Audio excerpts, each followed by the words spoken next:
Two men journey to the bars and restaurants of Scandinavia to find amazing beers, always with the same question. Hey, what's on tap? It's time to find out. We have traveled the world today to find beers to be on this show. Wow. And by travel the world, I mean we bought some beers from different countries. Yeah, nice. Technically, I did go to another country to buy one of the beers. Yeah. The neighboring country. Yeah, it's globetrotting at that point. Sure. Once you leave your shoreline and do another country, you've officially started globetrotting. 25 minutes by train. Yeah, that's what it is. Well, it's another 30 minutes to get to the... Fair enough. So it's like 45 minutes altogether. Yeah. But we're not starting with that. No. We're starting with the double IPA from Salikatt. They're Norwegian, right? They are Norwegian. Yes. And the beer is called Camel Up. And it has some kind of citra. This is a high-intensity New England-style double IPA brewed with citra, dynaboost. Sorry, I said that wrong. Citra dynaboost. Oh. There's no comma. Citra cryo and galaxy hops. Expect vibrant aromas and flavors of citrus, peach, and sweet tropical fruits. Enjoy. Sweet tropical. So you have you have two different citras. That's good. And then you put in what's it? Galaxy? Mosaic. Galaxy hops, Citra cryo, and Citra dynaboost. Such a waste. Hey, what's important to know is that this can, 2 punt. Oh, 2 kroners. I know, right? Return punt. All right, so Camel Up comes in at 8% ABV. Did you just say Camel Up? Camel Up. Camel Up, yeah. Right. Yeah, I heard it's like sack up. Let's go. I heard Camelope, like cantaloupe. It's very non-see-through, orangey. Like it's like everything you expect from a New England IPA. It's what you're getting here. Yeah, but it's darker than I would expect. Cheers. Cheers.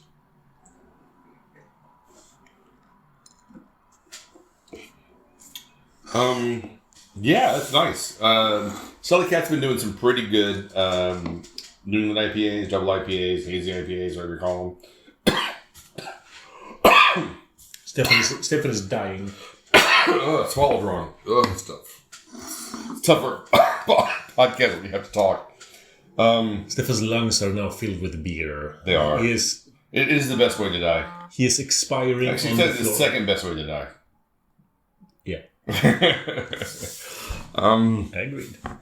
But this is really, really nice. Again, when it comes into double IPAs and IPAs, it gets a little tricky to describe them or talk about them. It is very sweet. Yeah. It is more sweet than it is tropical fruits, and I think that's a shame. People talk about residual sugars, and I think this one has them. It also has more of a vegetative note in the end as well. Yeah. Similar to an Idaho 7 kind of profile. But that's the Galaxy. A lot of people don't like Galaxy. Sometimes I'm oblivious to it, and sometimes it appears. But this doesn't taste like a super Dynamax Citra beer. Yeah. The Citra here is being overpowered by the Galaxy. Yeah, which is a shame because it has 2 different types of Citra in here. So you would expect it to be a lot more lemon forward, kind of citrus street forward. And it's really not. So I feel like that's where it's missing the mark. Yeah. And it's only the Galaxy is kind of taking over it. Right. And it's only like 3 to 4 months old, so it's in this area where it should be fine. Yeah.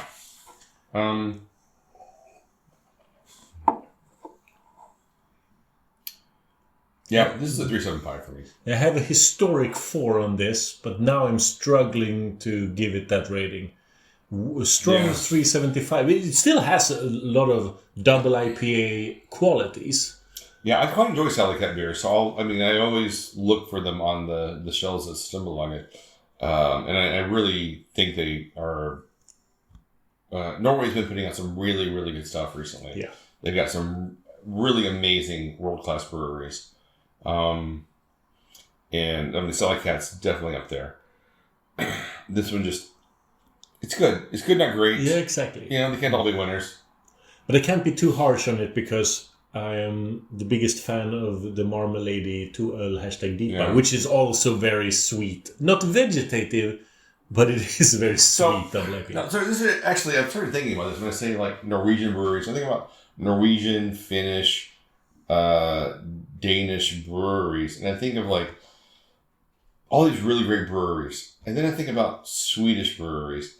And I'm like, well, who is working on the level of exporting like a Salikatt or what's it called? Salama or I don't know, I can't think of a Danish brewery right now that's putting out a lot of. We're not sure IPAs. that 2Öl exports more than to Sweden. It's so easy for them to just ship it over the bridge. I think they're doing a lot of Asian exports as well. Okay. But like, I mean, I guess the closest equivalent would maybe be like an Apex. As far as I know, only does one style. Salikatt does a lot of different styles. Yeah. Apex only does New England IPAs. And as far as I know, Apex does sell to several web shops, but not necessarily pumping out beers to other countries' pubs, like to export to importers. I get the feeling that the craft brewery that exports the most is Brewski, actually.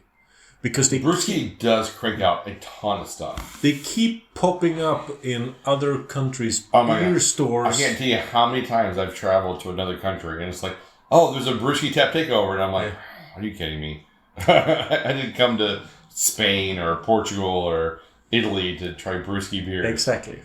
So I get they're well represented in the web shop or in the beer stores in other countries. Exactly. Physically available. Popples also exports quite a bit. Yeah. Of course, Omnipolo, but they're doing stouts mostly. Yeah. What else do we got? I think that's pretty much it. I've seen some molecule beers in some stores as well. Yeah.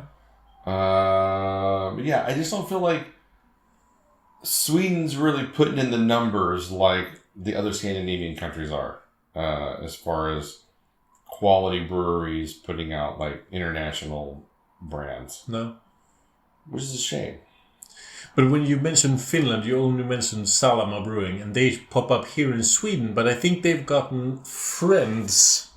I mean, when they pop up in Malmö, they've become friends with some Malmö brewers. Right, but I've seen Salama in web shops, and I've seen them in stores in different countries, and I've seen them in Denmark. Salama was the only one I can think of off the top of my head. I mean, there's also Factory, which is making big inroads. We reviewed them earlier this year.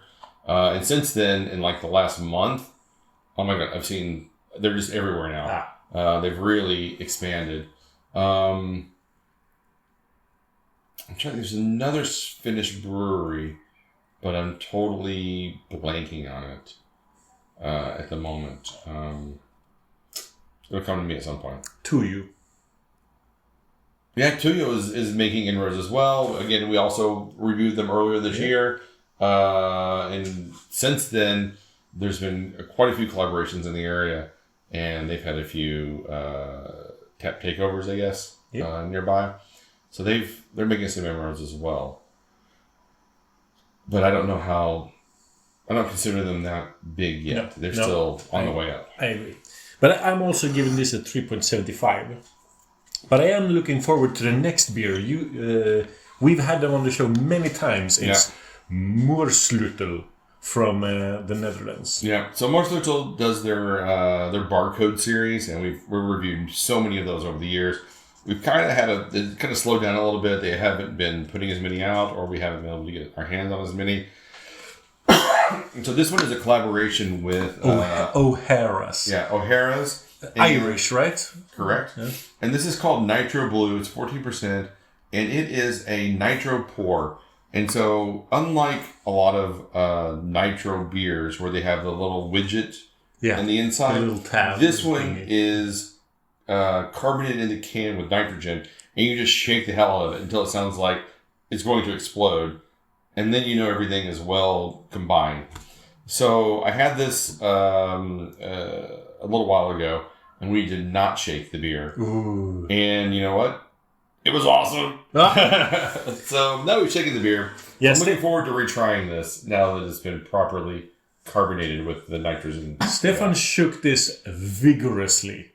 Like, I wouldn't recommend anyone shaking any can of beverage ever. Yeah. But when we opened it, it didn't spew or anything. No, it just went... Like you would expect it to. It still kind of has a tiny...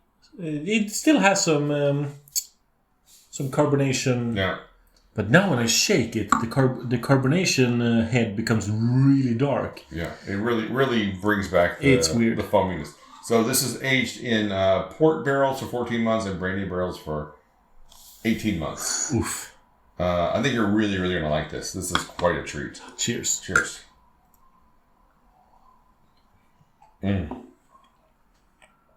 It's just like liquid chocolate.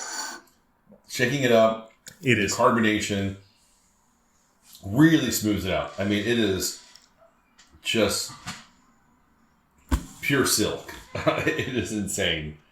This is actually pretty crazy in a fun way, where I would never have expected O'Hara's, who makes quite boring dry stouts and stuff, to be a part of a 14% super rich nitro shake the can kind of thing. I would say this beer is actually, like when you taste it, it's kind of sexy. Yeah. It's just so smooth. It's just like dark, rich chocolate, and then you got the slightly tannic barrel notes on the end, which really bring out the what was it? Was it port and brandy flavors? So there's a slight barrel aging there, but it's not overly like alcoholic or anything like that. Both port barrel aging and brandy barrel aging have a risk of ruining a good stout, and they don't here. Port barrel aging on a beer is one of my least favorite words. I know. Next to like a red wine barrel aging or something. Madeira. Those are the friggin' worst. But here it's just so smooth, slightly a little creamy from the nitrogen. Yep. Just pure, like slightly bitter dark chocolate. The thing that I'm a little bit blown away by the experience of drinking this beer with you. The fact that you had tried it before and knew to shake it so vigorously. I was shook. I was shocked. I was shooketh. Yeah. By the treatment you gave this can, and it's amazing that after 42,000 different beers, you can still be surprised. Yeah, it does say nitro pour shake well, but the symbol is kind of small. It feels like it should be like half the can. Yeah, so exactly. You don't miss that. The symbol is just kind of like jerking it off. Exactly. That is the symbol. I mean, come on, that symbol is difficult to misunderstand. True. But Stefan just both shook and twisted his ankles. He did a number on that can. Yeah. And then when I opened it, it just exploded everywhere. No, it didn't. That's the thing. We're trying to build up the sexual energy here. Yeah. Sexual healing. And the aftertaste is so nice. You get the barrels, you get the chocolate, you get the sweetness on the lips. I mean, it's probably the best of the Barcode series we've had in quite some time. Haven't most been good? I mean, they're all been good, but there's been kind of different levels, I would say, of good. I think this is really one of their better ones. Yeah. I think I'm in the region of 4.5. Yeah, that's what I'm going with. I think I gave it a 4.5 before, and this is just as good. Again, if we were doing like tenths, it would be like a 4.6. 4.6, 4.65, something like that. It is stronger rating. It's almost a 4.75 just based on the experience, just being